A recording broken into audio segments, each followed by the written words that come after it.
Europe 1, 6h49. L'édito éco, Éric Le Boucher, bonjour. Bonjour Bruce. La Zoé. Alors la Zoé, c'est une berline toute électrique de Renault. Elle a été présentée il y a 1 an et elle arrive maintenant dans les concessions. Est-ce que le marché de la voiture électrique va vraiment décoller ? Écoutez, regardons les chiffres. Il ne s'est vendu que 5660 voitures électriques l'an dernier en France.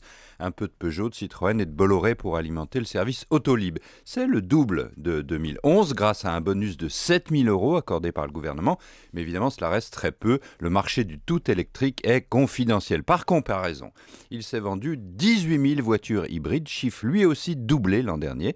Cette technologie hybride que Renault avait jugée provisoire il y a 2 ans va finalement durer et probablement s'imposer. Le constructeur français l'a finalement reconnu. Oui, Renault a longtemps avancé que la part du tout électrique serait de 10% en 2020 dans le monde. Ouais. 150 000 Zoé devaient être construites par an à Flins. Aujourd'hui, Carlos Ghosn, le PDG du groupe, est beaucoup plus modeste. Cette année, on estime les ventes à 20 000, peut-être même 10 000.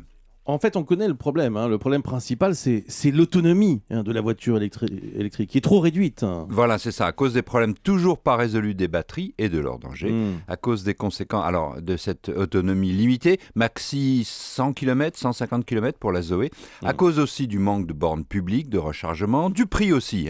Après le bonus de 7000 €, la Zoé reste à 13 700 €, auquel il faut ajouter 79 € par mois de location de la batterie, plus 1000 € pour la prise électrique qu'on branche sur le 220 volts chez soi. En face, l'hybride profite de progrès technologiques constants, l'offre devient très diversifiée et le prix de l'essence semble ne plus trop devoir augmenter.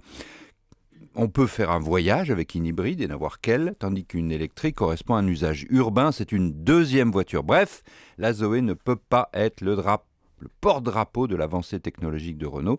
Les constructeurs doivent miser sur l'hybride, où ils ont au contraire du retard pour les Français. La reconquête de l'automobile française, s'il y en a une, ne passera pas par le tout électrique. Il faudra trouver autre chose pour se distinguer. Merci beaucoup, Éric Le Boucher.